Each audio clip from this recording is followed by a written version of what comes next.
በስተመጨረሻ አቶ ደረጀ ለሰላም እውነቱን ሊነግራት ነው ማለት ነው። እንኳን ደስ አላችሁ። ምክንያቱም አሁን ላይ ሰላም ለአመታት የጠበቀቻትን ልጅ በስተመጨረሻ ልታገኝ ነው። ዳጣም እንግዲህ ለአመታት እናቷ ማን እንደሆነች አታውቅም። ስለዚህ ግን እናትና ልጅ በስተመጨረሻ ደረጀ እንግዲህ ሊያገናኛቸው ነው ማለት ነው። አሁን ላይ ግን ደረጀ ሰላም ይህንን ሚስጥር እንዳትናገር ቃል አስገብቷታል። ምክንያቱም አሁን ላይ ሰላም ልጇ ዳጣ እንደሆነች ከነገራት በኋላ ለዳጣ ሄዳ እንግዲህ እሷ እናቷ እንደሆነች ከነገረቻት ቤተሰቡ ስለሚበጠበጥና ትዳሩ እንዳይፈርስ ስለሚሰጋ እንግዲህ ደረጀ አስጠንቅቋታል ማለት ነው ሰላምን። ስለዚህ ቃል ስላስገባት አሁን ላይ ደረጀ ለሰላም እውነተኛዋን ልጇን ለአመታት የጠበቀቻትን ዳጣን ልጇ እንደሆነች ሊነግራት ነው ማለት ነው። እስቲ በዛሬው ክፍል ደስ ያላችሁ ሁላችሁም እስቲ ኮሜንት ላይ ደስ ብሎናል ዳጣና እናትየው ሰላም መገናኘታቸው ብላችሁ ሁላችሁም ሐሳብ አስተያየታችሁን ኮሜንት ላይ ማስቀመጣችሁን እንዳትረሱ። እንግዲህ አሁን ላይ እንደሚታወቀው ሰላም እርጉዝ ሆና 9 ወር ላይ ደርሳለች። አሁን ላይ እንግዲህ ልታረግዝም ነው። ባለፈውም እንግዲህ ያንን መረጃ ከነገራት በኋላ ማለት ልጇ በህይወት እንዳለችና ጥሩ ቦታ ላይ እንዳለች ከነገራት በኋላ ምጧ የመጣ መስሎን ነበር። ነገር ግን አልሆነም። እንድትረጋጋ አግዟት ነበር። ነገር ግን አሁን ላይ ዳጣ ልጇ እንደሆነች ሊነግራት ነው።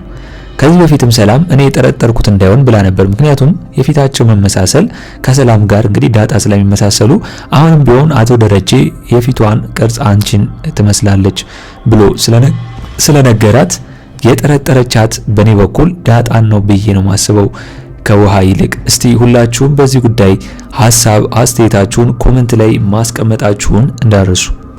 እንግዲህ ዳጣ ክፍል 57 ቶሎ እንዲለቀቅ ሁላችሁም ኮሜንት ላይ ክፍል 57 ቶሎ ይለቀቅልን በማለት ይሄንን ቪዲዮ ላይክ በማድረግ ይጀምሩ። እንግዲህ አቢጌል እንዳየናት ከሆነ ሰላምና አቶ ደረጀ በሚያወሩበት ሰዓት ተደብቃ ለመስማት ያደረገችው ሙከራ አልተሳካላትም ማለት ነው። ምክንያቱም አሁን ላይ አቢጌል ምን አስባ ነው ተደብቃ ለመስማት የፈለገችው? ከሰላም ጋር አቶ ደረጀ የሆነ ግንኙነትማ ሳይኖራቸው በእንደዚህ አይነት ሁኔታ ውስጥ ሊሆኑ አይችሉም። ወይም ደግሞ አቶ ደረጀ ሊጮባት ሰላም ላይ አይችልም ብሎ ነው። ምክንያቱም ውሃን ልካት እንግዲህ ውሃ አዳምጣ ለአቢጌል በነገረቻት መሰረት አቶ ደረጀ ሰላም ላይ እየጮባት እንደነበር ነው ያወቀችው። ለዛም ነው እንግዲህ ለማዳመጥ ሾከክ ብላ አጠገብ የደረሰችው። እንግዲህ ሰላም በዛ ሰዓት አቶ ደረጀን እያጨናነቀችው ነበር። ነገር ግን ደረጀ ብልህ ስለሆነና ይህንን ነገር ደግሞ አሁን ላይ አቢጌል በብዙ መንገድ እየተከታተለችው እንደሆነ ገብቶታል። ምክንያቱም መኪና ውስጥ ያንን ሪከርደር አስቀምጣ እሱን ጋር ያረገችው አንደኛ አባቷን ስለማታምነውና የሆነ ነገር አለ ብላ ስለምታስብ ነው። ስለዚህ አሁን ላይ ግን አቶ ደረጀ ደርሶባት እንግዲህ ወስዶ አስጠንቅቋታል ማለት ነው። አቢጌል እንግዲህ በዚህ ጆሮ ቢነገራት በዚህ ማፍሰሱ አይቀርም። በቃ አሁንም ቢሆን ጭራሽ ለእናቷ ሄዳ ነው ጭራሽ የምታማው እንጂ የተነገራትን እንኳን አስባ ዝም እያለች አልነበረችም። ስለዚህ አቢጌል በስተመጨረሻ መማር አለባት ከዚህ ብዬ ነው ማስበው። ምክንያቱም ሁልጊዜ አባቷን ከመከታተል አባቷን አምና መቀመጥ እሷን የማይነካት ከሆነና የማይደርስባት ከሆነ ምንም ቢሆን ይሄን ያህል አቢጌል መከታተል የለባትም ብዬ ነው ማስበው። ያኔ ግን ሰላም አቶ ደረጀን ማስጨነቋን ለጊዜውም ቢሆን ተወታለች። ምክንያቱም ካልነገርከኝ አልለቅህም እያለችው ነው እንግዲህ እያስቸገረችው የነበረው ማለት ነው።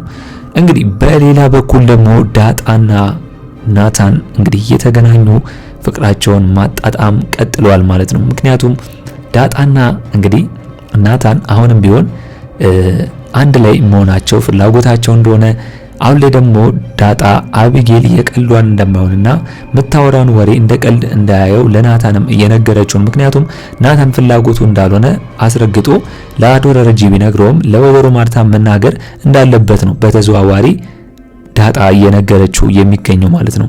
ስለዚህ ናታን ለአቶ ደረጀ እንደነገረው እንግዲህ ለወይዘሮ ማርታም ሄዶ አቢጌልን እንደማይፈልጋትና እሷንም ማግባት እንደማይፈልግ ወደፊቱ የትዳር አጋሩ ዳጣ ብቻ እንደሆነች መናገር አለበት ብዬ ነው ማስበው። እስኪ እናንተስ በዚህ ጉዳይ ሁላችሁም የተሰማችሁን ሐሳብ አስተያየታችሁን ኮመንት ላይ ማስቀመጣችሁን እንዳረሱ። እንግዲህ አሁን ላይ አቢጌል ለወይዘሮ ማርታ ሄዳ ማቃጠሩን ይዛለች። ምክንያቱም አቶ ደረጀ ስለጮባትና እንድትማር ስላደረጋት እንደገና ደግሞ አቢጌል በእነሱ እንዳልወጣች ስለነገራት በንዴት ውስጥና በስሜት ውስጥ ሆኖ ነው የተናገራት። አቶ ደረጀ እያየ እንዳላየ ነው ዝም ብሎ ያንን እንኳን መኪና ውስጥ ሪከርድ አስቀምጣ እንዳላየ ብሎ ዝም ያላት ማለት ነው። ስለዚህ እስከ መቼ ነው የምትከታተይኝ? ከኔ ምንድነው የምትፈልጊው? ማወቅ የምትፈልጊውን ነገር በሙሉ ጠይቅኝ፣ እኔ እነግርሻለሁ። እንደዚህ ለመስማት የምትፈልጊው ነገር ምንድነው ይሄን ያህል ብሎ ነግሯት ነበር፣ ጠይቋት ነበር። አቢጌል አሁን ላይ አፍራ ነው ወይም ደግሞ ያንን ነገር መናገር ድፍረት አታ ነው እንጂ ትናገር ነበር ብዬ ነው ማስበው። ስለዚህ እንደ ቀልድ ባታየው ጥሩ ነው ብዬ ነው ማስበው። መናገር አለባት ብዬ ነው ማስበው። ስለዚህ አሁን ላይ አቶ ደረጀ በስተመጨረሻ አቢጌልን ለአንዴና ለመጨረሻ ጊዜ አስጠንቅቋታል። ከዚህ በኋላ ያ ነገር እንዳይደገምና አሁንም ቢሆን እንደዚህ አይነት ክትትሏን እንድታቆም ነግሯታል። እንግዲህ በሌላ በኩል ደግሞ ናታን አሁን ላይ ውሃ በነገረችው መሰረት ደንግጦ ዳጣን ጠይቋት ሰላምን ጠይቋት ነበር። ምክንያቱም የደረጀ ሁኔታ ምንም ደስ አላለውም ማለት ያስደነግጣልም። እንደገና ደግሞ የደረጀ ፊት በጣም ከባድ ነው፣ ያስፈራ ነበር በዛ ሰዓት ንዴት ላይ ስለነበር ማለት ነው።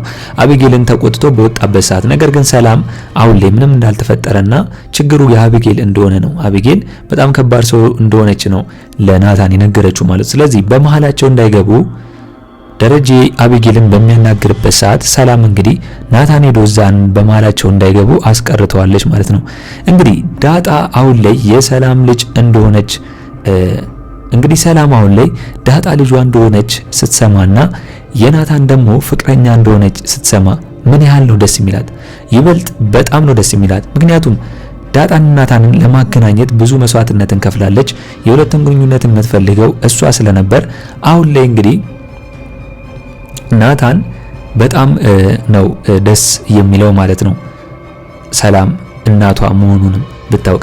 ነገር ግን አሁን ላይ ናታን በጣም ደንግጧል። ምክንያቱም ወይዘሮ ማርታ ይህንን ነገር ብትሰማ ወይም ደግሞ ዳጣ ከሌላ ሴት ልጅ ወይም ደግሞ ከሌላ ተወልዳ እንደሆነች ማርታ ብትሰማ በጣም ነው የምትደነግጠው። ለክብሯ ስለምትጨነቅ ማርታ እንደገና ደግሞ ትዳሯን አክብራና አጥብቃ ስለምትይዝ እንዴት ደረጀ በእኔ ላይ እንዴት ሌላ ሴት ጋር ሊሄድ ይችላል? እንኳን አስረግዞ አስወልዶ ቀርቶ እንዲሁም ራሱ ሌላ ቦታ ሴት ጋር እንኳን ቢሄድ ትፈቷለች፣ ቀጥታ ወደ ፍቺ ነው የምታደርገው፣ ትዳሩ ይበተናል ብሎ ነው እንግዲህ ናታን የሚያስበው። ዳጣም አሁን ላይ ደረጀን እናቴ ማነች እያለች የምታስቸግረውን ነገርም ራሱ ናታን እንድታቆምና እንድትማር አድርጓል ማለት ነው። ስለዚህ አሁን ላይ እንግዲህ ሰላም እውነቱን የምታውቅበት ጊዜ በስተመጨረሻ ደርሷል ማለት ነው። እንደገናም ደግሞ እንግዲህ ይህንን ሚስጥር ለዳጣ እንዳትነግራት ወይም ደግሞ አሁን ለሚነግራት ልጇ ማን እንደሆነች ለሚነግራት ልጅ እናቷ እንደሆነች እንደማትነግራት ቃል አስገብቷታል ማለት ነው። ስለዚህ እንግዲህ አሁን ላይ ጭራሽ ሁለተኛ ተጨማሪ ስቃይ ሊሆንባት ነው። ዳጣን አይኗን እያየች አብራ አጠገቧ የሆነች ዳጣን ሊጎዷት የሚችሉ ሰዎች በሙሉ ለምሳሌ እንደ አቢጌል አሁን ላይ ዳጣን መጉዳት ስለምትፈልግ ሰላም ደግሞ የዳጣ እናት ከሆነች ካወቀች በኋላ ለዳጣ ይበልጥ መቆሙን ትጨምራለች ወይም ደግሞ ማገዙን ትጨምራለች ማለት ነው። ድሮም ብትሆን አቢጌል ታውቃታለች ሰላም ለዳጣ እንደምታደላ። ምክንያቱም ለአቢጌል ለሷ ማዳላት ብቻ ሳይሆን ሰላም እንግዲህ ዳጣ ንጹህ ሰው ስለሆነችና የዋህ ስለሆነች ነው። አቢጌል የዋህ ብትሆንና እንደዚህ ንጹህ ብትሆን እንደ ውሃ ሰላምን ብትሆን እንደገና አቶ ደረጀም ቢሆን በደንብ ይወዷትና ያከብሯት ነበር። ምክንያቱም ግን አሁን ላይ አቢጌል አደኩ በሚል ነገር ቤተሰቧን እንኳን ማክበር ትታለች። አቶ ደረጀ አባቷንም የሚላትን መስማት ትታለች ማለት ነው። ስለዚህ ሰላም አሁን ላይ ይበልጥ ዳጣ ልጇ እንደሆነች ከሰማች በኋላ ይበልጥ እንግዲህ ለዳጣ በደንብ ታዳላለች። ይመቻት ብዬ ነው ማስበው። በሌላ ጉዳይ እንግዲህ አሁን ላይ ዳጣ ዋንና ምጥንን የመከረቻቸው ምክር በጣም የሚያስደንቅ ነው። እንግዲህ በዚህ ድራማው ላይ ቤተሰባዊነት ፍቅር ያለው ድራማ ሲሆን እንደገናም ደግሞ አንዳንዴ ምክሮችንም ጣል እያደረጉልን ነው የሚገኙት። ምክንያቱም ምንጊዜም ዳጣን የመከረቻቸው ዋንና ምጥንን በትምህርታቸው ጎበዝ እንዲሆኑና እንዲከታተሉ ምንም ቢሆን ቲክቶክም ዩቲዩብም ወይም ደግሞ ሌላ ሶሻል ሚዲያም ቢሆን እንግዲህ የተማረ ሰው ነው እንጂ የፈጠረው ያልተማረ ሰው አይደለም። ስለዚህ ትምህርታቸውን በአግባቡ ወጥረው እንዲማሩና ጎበዝ እንዲሆኑ በማለት ምክሯን አስተላልፋለች። እንግዲህ አሁን ላይ ይህንን ምክር ያስተላለፋቸው ሁሉም ሰዎች ያማከለ ነው።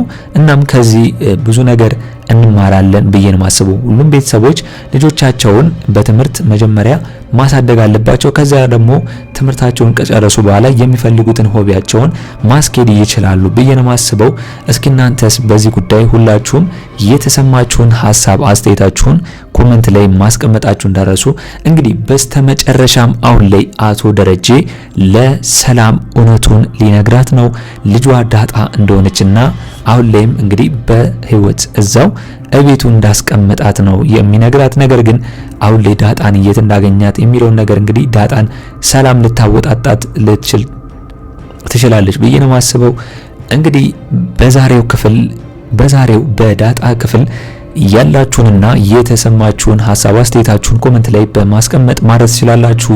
እንግዲህ በኔ በኩል የዛሬው አስተያየቴ እነን ይመስል ነበር። ለቻናሌ አዲስ ከሆናችሁና ሰብስክራይብ እስካሁን ያላደረጋችሁ ካላችሁ ሰብስክራይብ በማድረግና የደወል ምልክቱን በመጫን ቤተሰብ እንድትሆኑን በአክብሮት እንጋብዛለን። በቀጣይ ክፍል እስከምንገናኝ ድረስ መልካም ቆይታ ይሁንላችሁ። ቻው ቻው።